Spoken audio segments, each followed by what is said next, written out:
અને હવે રાષ્ટ્રીય ધૂન વાગશે। આજે આપણે બધા ભારતીય ગણતંત્ર દિવસની 76મી વર્ષગાંઠ ઉજવી રહ્યા છે। 26 જાન્યુઆરી 1950 ના દિવસે આપણે દેશ ભારતીય સંવિધાનને અમલમાં લાવીને એક સાર્વભૌમ લોકશાહી ગણતંત્ર બન્યો હતો। આજનો દિવસ એ ફક્ત એક ઉજવણી જ નથી, પરંતુ આપણા સ્વાતંત્ર્ય સેનાનીઓના બલિદાન, સંઘર્ષ અને સપનાની યાદગીરી છે। આજે આપણે આપણા રાષ્ટ્રના ગૌરવશાળી ઇતિહાસને યાદ કરીએ છીએ અને આપણા ભવિષ્યના સપનાઓને સાકાર કરવાની પ્રતિજ્ઞા લઈએ છીએ।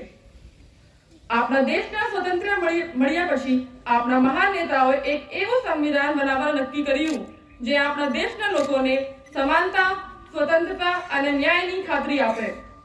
ડોક્ટર બી.આર. આંબેડકર, પંડિત જવાહરલાલ નહેરુ, સરદાર વલ્લભભાઈ પટેલ અને અન્ય મહાન વ્યક્તિઓએ આપણા સંવિધાનના નિર્માણમાં અગ્રણી ભૂમિકા ભજવી હતી।